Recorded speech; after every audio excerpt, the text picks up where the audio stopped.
Hey, vets and families, it's Craig here, and I want to invite you to a video series that I'm doing, and I'm calling it Write It Right. 7 Proven Ways to Win Your VA Claim with Lay and Buddy in 7 days. The buddy statement or the lay statement, particularly the veteran's personal statement, is perhaps one of the most important parts of a VA claim. It's the veteran's opportunity to tell their story about the injuries that they sustained or incurred while on active duty. Now, before we get into the series, there's one thing that I want to note about both buddy and lay statements, personal statements, witness statements from the veteran. When a veteran has someone write a witness statement for them or a buddy statement for them, it has to go on a VA form called the VA form 21-TAC 10210. This is the lay or witness statement. And then when the veteran writes their own personal statement, it has to go on a form called the VA form 21-4138. It's the statement in support of claim.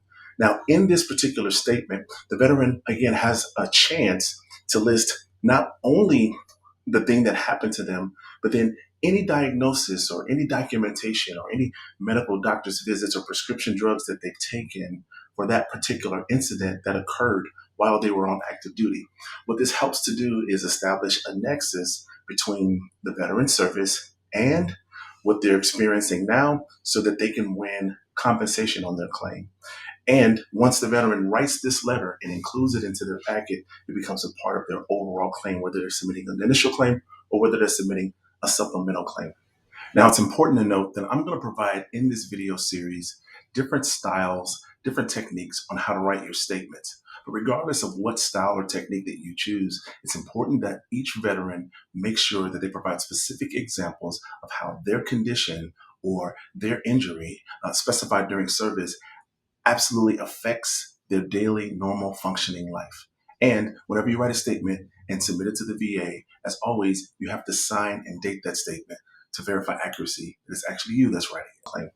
Now, I also want to let you know that this series is not just to be able to write better letters in order to win VA compensation claims, although that definitely is the goal and the primary aim.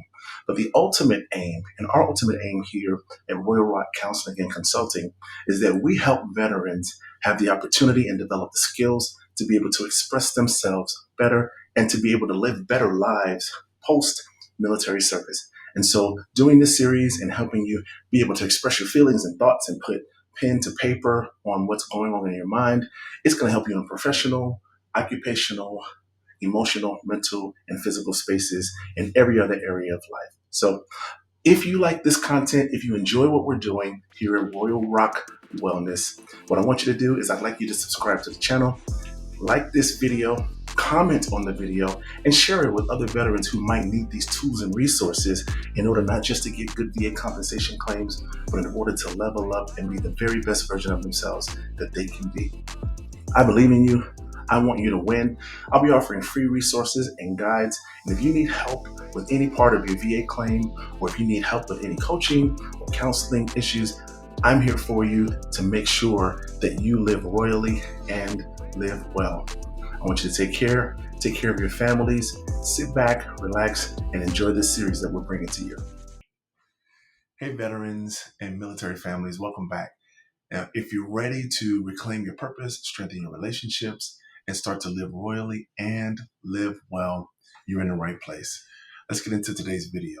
Today, we're talking about how to write a narrative lay statement for your VA claim step by step, no gimmicks. Remember, vets, your story is your strongest evidence, so let's write it right. So first off, let's talk about why narrative statements work. Why do narrative statements work? The first thing is that it connects your service to your current struggles.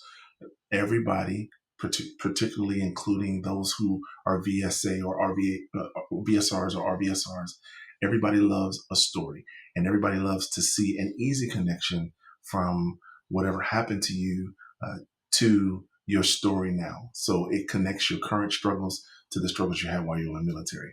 The other thing it does is it shows VA raters the real life impact of your disability. When you write a narrative, when anyone writes a narrative in a book, or when anyone writes a biography or biographical account, It actually really helps to show how that thing is impacting that person, particularly if you have some kind of disability.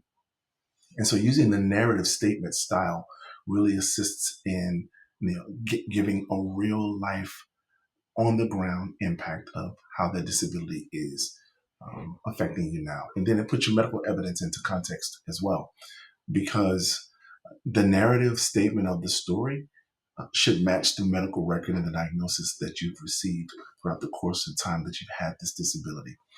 And then one of the things that it also does that's very powerful is it takes your emotion and then the facts of what happened to you, and it makes for a really persuasive argument when your claim gets in front of the VSR. So this is the power of the narrative statement. So what is it? What is a narrative statement by definition? So it's a chronological story of your condition, meaning it starts at the beginning, right? It goes through the middle, all of the things that you went through. So the beginning would be the initiation of the impact service event, injury or condition. And then it tells the narrative and walks the reviewer through everything that happened in the middle of the story. And it goes up to how you're experiencing those symptoms and that condition now. Now, this statement, this narrative statement, has to be written in your voice.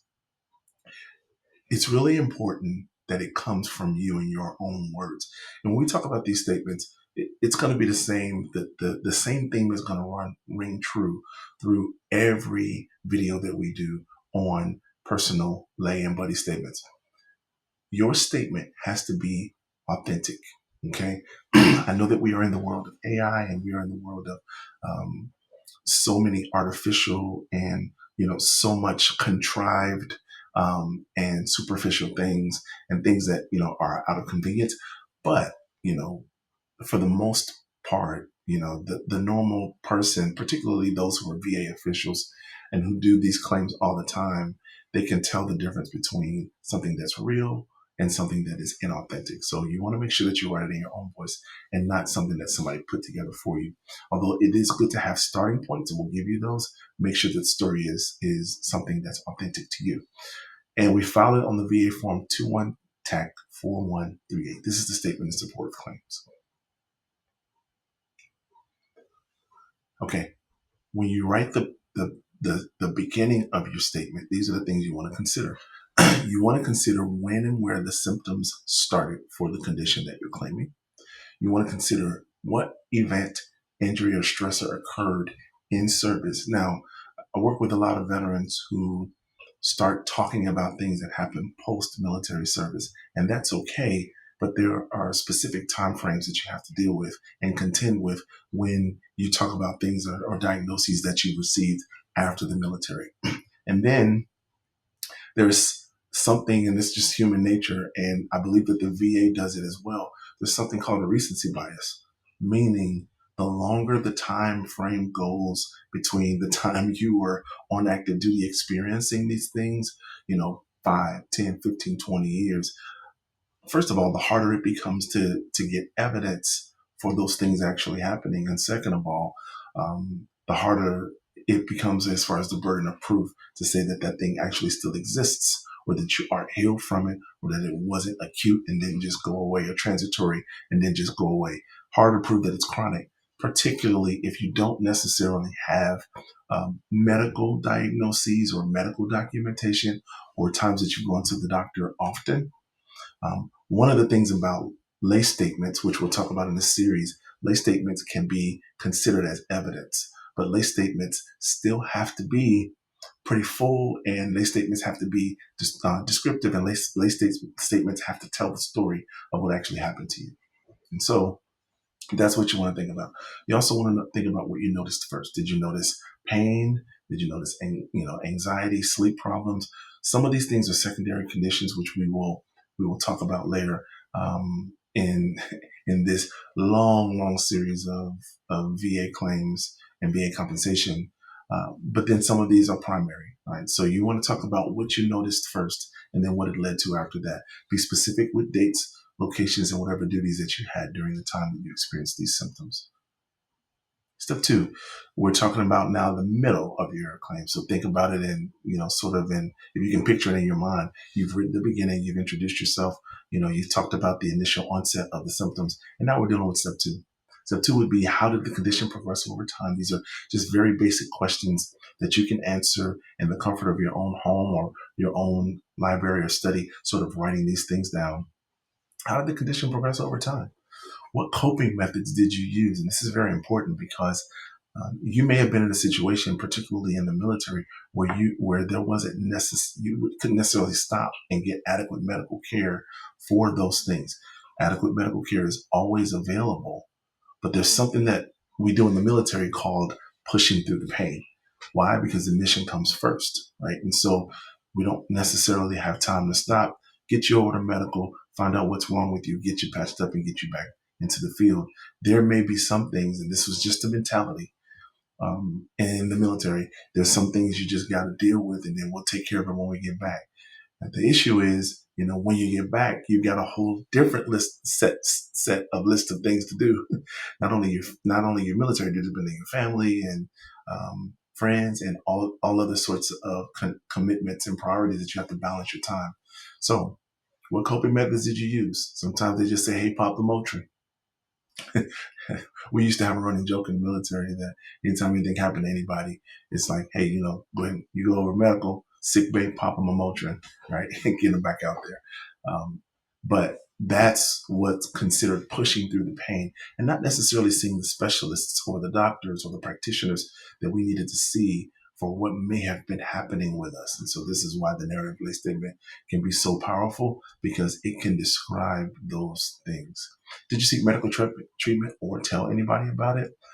Now, it may not necessarily be that you sought medical treatment for the very reason we just discussed, but it could be that you told somebody about it and you just didn't actually go get treated for that particular condition. So that's something that will go in your statement as well, because this would show continuity of symptoms over time, right? So we're talking about things progressing and deteriorating and getting worse over time. Now, step three is the now. How does this condition affect your daily life today? Remember, in everything we're talking about functionality of your life right now. Okay.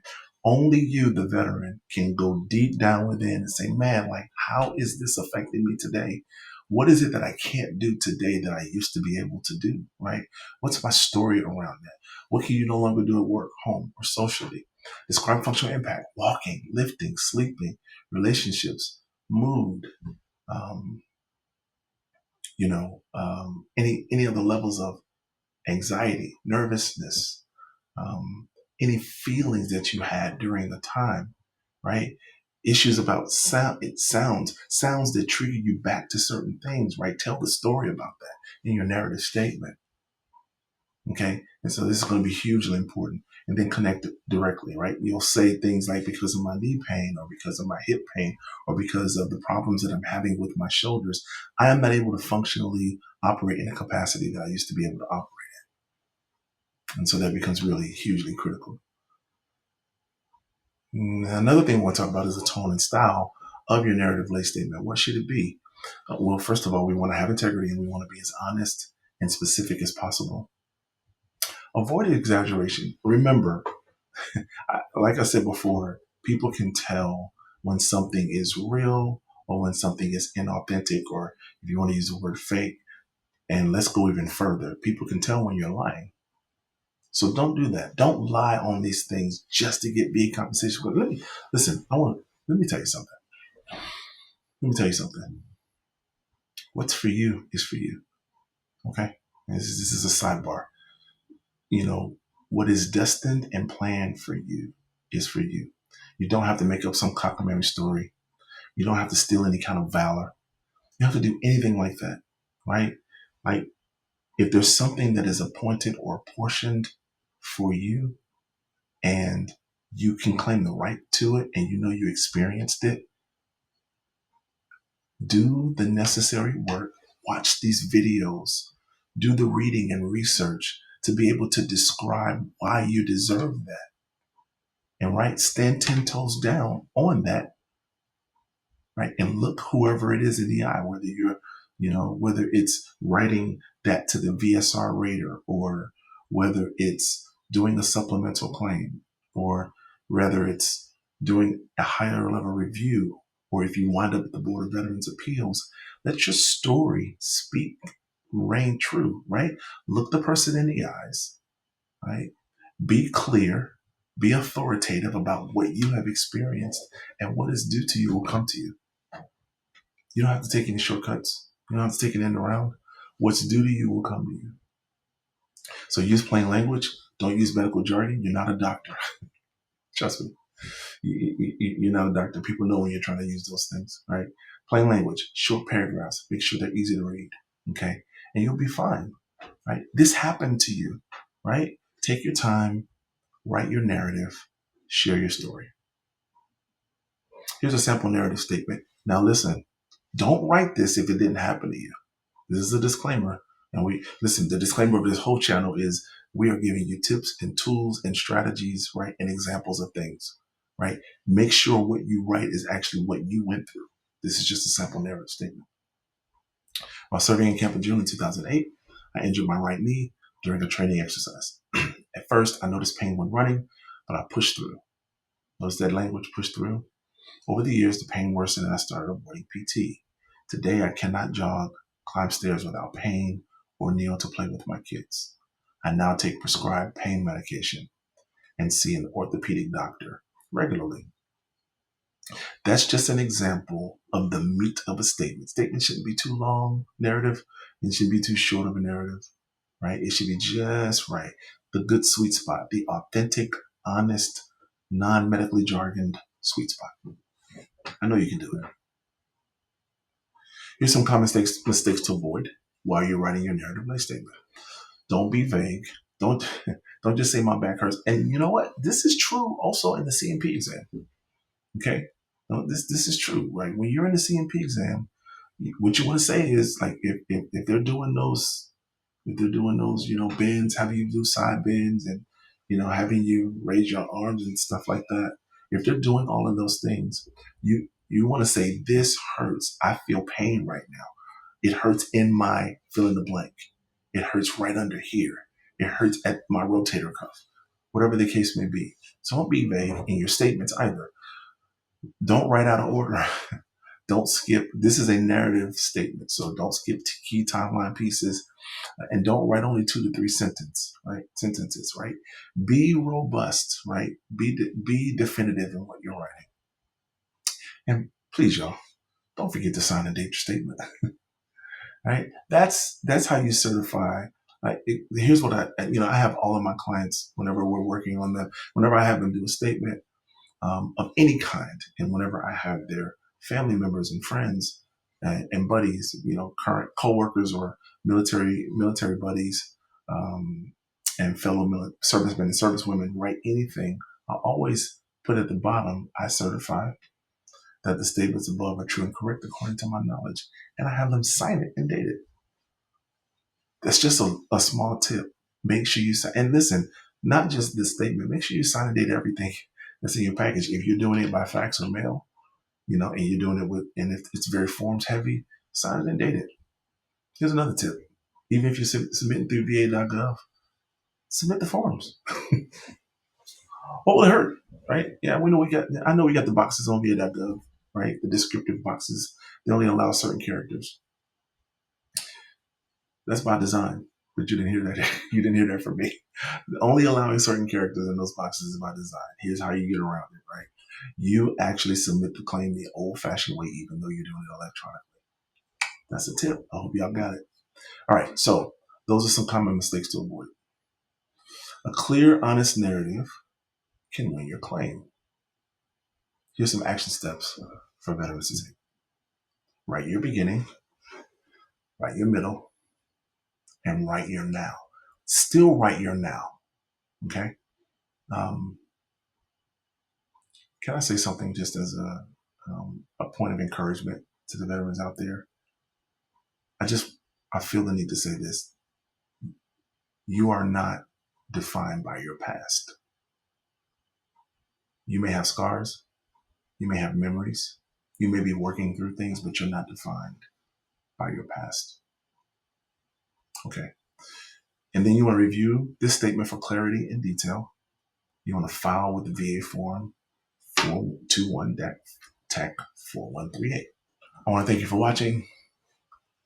If you found this helpful, let me know in the comments below. Don't forget to like this video and subscribe to the channel so that you don't miss out.